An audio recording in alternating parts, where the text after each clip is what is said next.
Hey, how's it going, everybody? And welcome to James Loves Games. And so, in this video, shout out to Chris for giving me the suggestion. But I'm going to cover a topic that's well covered, well documented online. There's actually a lot of really good resources.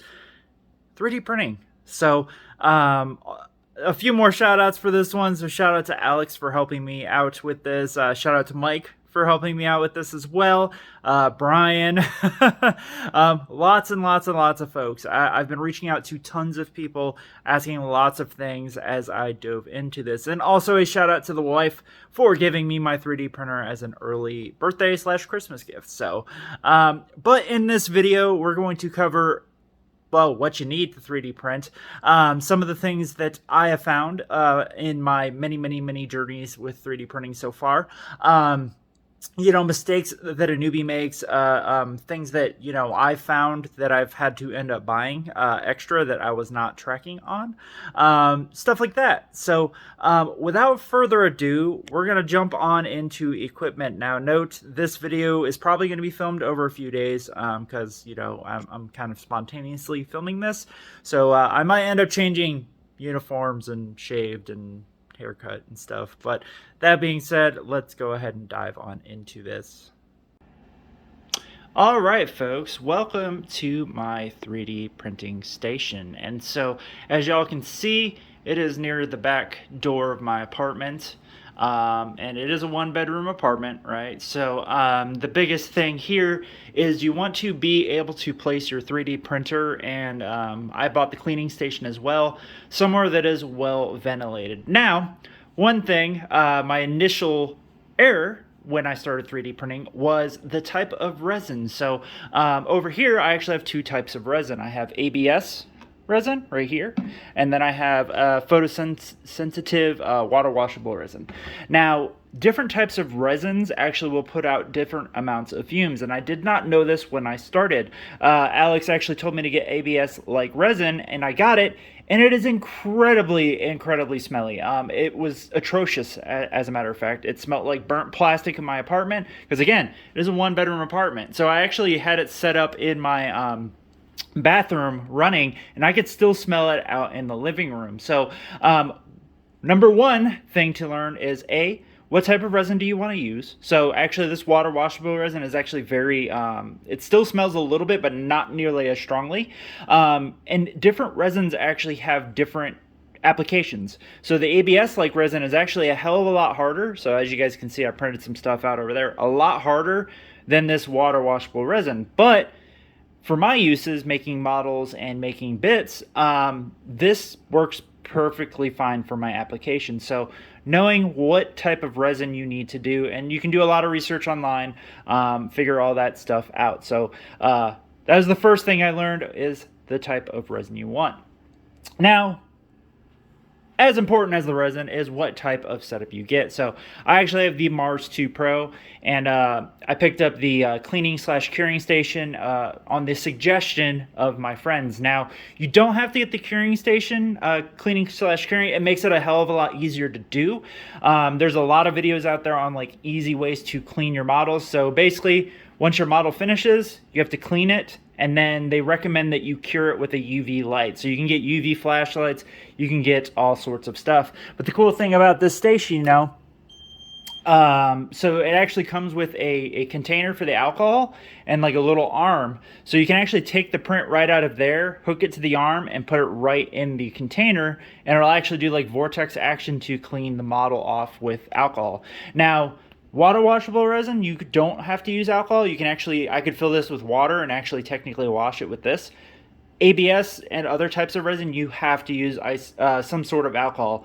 Now online they do say recommended 99 to 95%.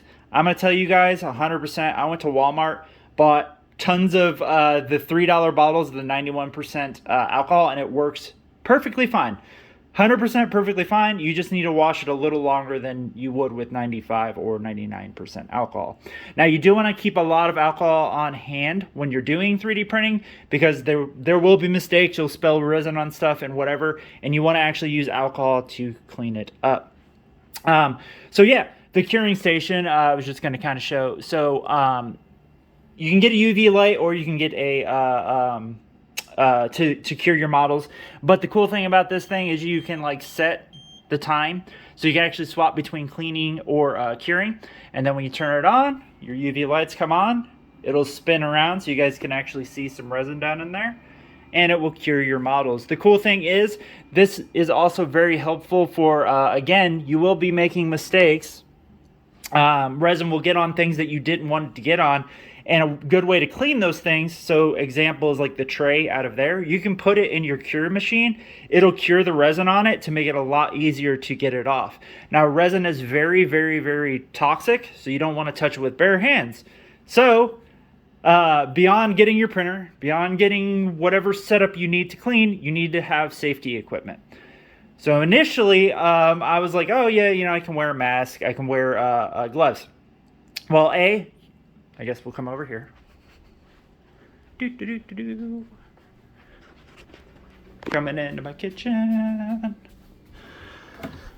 All right, so under here's all my stuff for this. So initially, all I had was a bunch of vinyl gloves. Now, vinyl gloves are very, very thin, and the resin will actually eat through these, especially if you're using hardier types of resin. So they do recommend you buy nitrile gloves.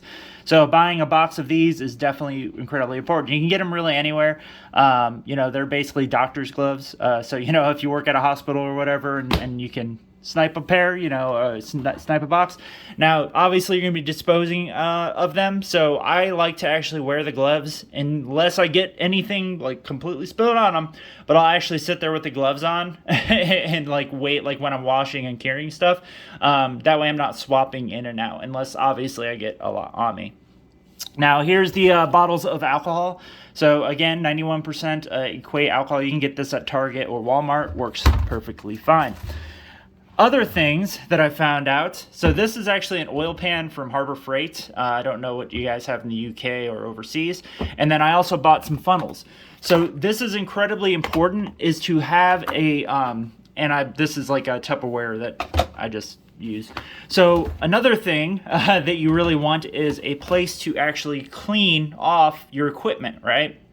And so I was actually finding, I would go outside and try to clean stuff, but I didn't have anything to do it in, or a place to like for the spare resin. You want a funnel, that way you can actually pour the resin back into your bottles if you got to clean off like the tray or anything like that, which I'll show you guys here in a minute.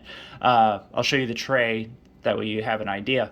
But definitely all this stuff, you know, altogether, like all the equipment right here is probably about 30-40 bucks, because the alcohol is like $3 a bottle. This plus the funnels was like $8. The gloves are actually the most expensive part in here, but definitely have this stuff. Now, you definitely want something to wear. Now, I was wearing this initially while I was doing my printing, but these really don't filter out the smell, and resin is kind of toxic when you're breathing it in.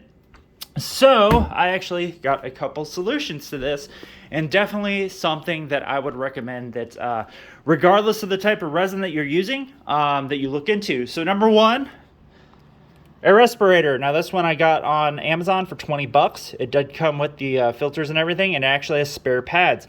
Now you do have to change out the cartridges every so often if you're not familiar with respirators. But the cool thing is this is also incredibly good for airbrushing. So it actually has multiple purposes. I can use it for 3D printing, or I can use it over there for doing my airbrushing, right? Again, when you're 3D printing, have some sort of ventilation. On top of having this, which I wear when I'm actually opening up this and working, I keep the door open. You can put it near a window or whatever, but you need to make sure that wherever it's at, sunlight does not directly hit the printer, because again, your resin actually cures with UV light. So if sunlight hits it, you're actually going to cure your resin, which is not a good thing. So on top of getting the respirator, I also recommend that you invest in these guys. So these are Elegoo remote filters, and so you can see actually one of them in there.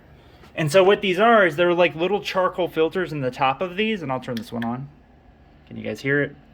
They're very, very quiet. But You can actually put both of these in there and they'll actually filter out the smell of the resin. So as a matter of fact, I'm sitting like 2 feet from the printer right now and I'm using the super smelly ABS stuff, but because I run these like 24/7 and I put them in there even when I'm not printing, it basically filters out the smell and I can't really smell it. Now, it might not be a good idea to be sitting here, but I can't smell it. And you know, the human body, if you're smelling something bad, it's probably bad. Another thing you want, which I did not realize I needed, a sponge. So this is actually a tore up Scotch-Brite sponge. This is actually needed for when you need to replace the film inside of your printer. So it's one thing that I did not realize that I needed, ended up just tearing up a sponge and getting it. And last but not least, you want a tray. So this is just a baking pan lined with some, obviously some paper towel, because you need a place to put the models after you're done washing them, however means that you're going to wash them. So you need to take them right out of the washing stuff. You put it on your tray, let it dry, because if it's alcohol, it dries in like, I don't know, 5 minutes. And then you put it back on to cure the model. And so I'll actually open up my printer here. So we'll get a little smelly. And I'm actually printing a drone, so you guys can actually see the process of printing there. Which, this is going to be a ruined print, because you can see it actually didn't connect right there. So this is going to be a ruined print, and I'm going to end up wasting a bunch of resin. So nice. That's not good. So I'm going to actually have to end up stopping that and cleaning it. But this is the tray we talked about. Whew, the resin's getting smelly. Let me put on my mask.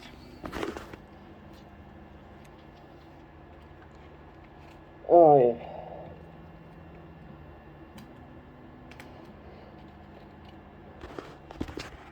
So sorry if it gets a little hard to hear me now. I'm going to wear the mask for the rest of this part.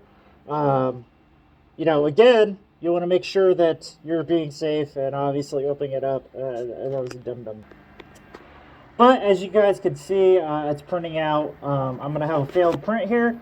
So as an example, I'm going to actually have to clean this out afterwards. So that's where the tray over there that I showed you guys under the sink comes in handy, because now I have a place to actually work, pour this extra resin back into the container, and attempt the print again. You will have faulty prints. It does happen. So, but definitely something to keep in mind.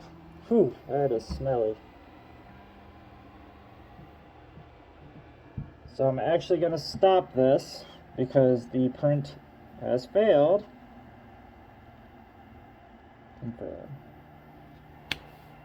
And so that's something I'll work on later. But yeah, that's definitely I think everything that I ended up needing. So let's walk away from this. I'm going to turn the camera around and we'll finish talking. Whew. All right. So moved away from the printer to finish up this video. We're going to flip the camera around. That way it looks like I'm looking at you guys and gals. So, you know, that's really everything that you need for 3D printing.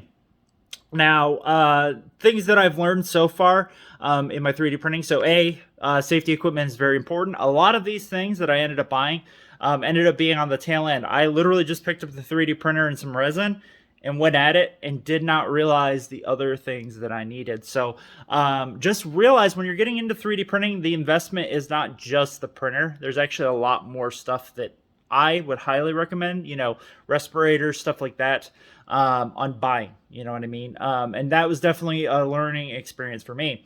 Number two, you will have faulty prints. You know, I literally just showed you guys, I set that up. It's been printing for about 3 hours and it was making a lot of noise because, you know, it does go down, it sticks, and then it comes back up.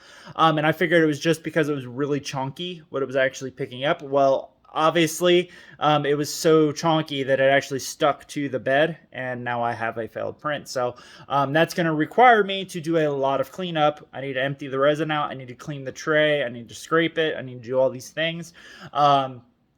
So the biggest thing is having an area to do that is safe. In my case, all I have is my patio area that I can go out on and work on. So I actually have a piece of cardboard or a board out there, but you need to have a soft place to put your tray when you're done with it.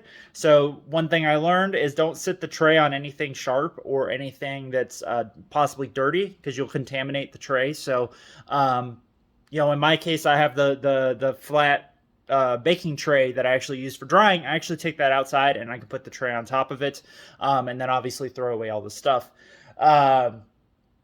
Three, have a garbage can in an area that you can put all your resin stuff in, and is in an area that won't smell up your house. Like I said, I've been using this ABS resin, which is incredibly, incredibly powerful, strong smelling stuff, so I actually do have a trash bag out on the back porch that's tied in the corner behind some stuff. That way, it doesn't look junky.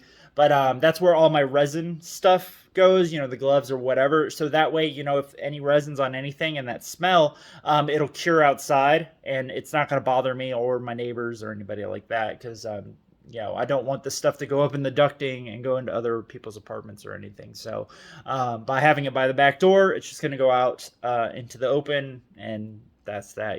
Assuming it even smells beyond that. I'm actually sitting across the apartment from it, and I can't smell it at all. But that's thanks to those little filter things that I do recommend you get. It's like $26 for 2 of them. 100%, like, go out and get those guys. And yeah, so you will have faulty prints. You will end up having to clean these things out. So kind of have a plan for where you're going to do these things, right? And yeah, so overall, my impressions of 3D printing, yeah, actually, let's show a few things that I've 3D printed. Again, I'm really new to this, but, I've actually made quite a few things so far. So I'm actually going through my bits right now. Where do I have them? Oh, where's shoulder pads? So, my biggest reason for getting a 3D printer was to make 40K stuff. So, like, up here in my shoulder pads, you can see with the purple ones, I made, like, little Chaos Terminator shoulder pads, because I actually have a bunch of old Chaos Terminators that I got in a trade that actually are missing, like, arms and shoulders and stuff like that. So I'm actually in the process of making weapons and shoulders for them. So, we made those. And then I actually got a file for these really, really cool skull shoulder pads, but I thought they were Terminator size. They actually ended up being Chaos Space Marine size. But, it's not a faulty print. It's just something I can use later on if I want to make more Chaos Space Marines. So, which is really, really cool. And then I also made, they're not in there. I actually made some lightning claws, which, yeah, I guess I can just show these ones over here.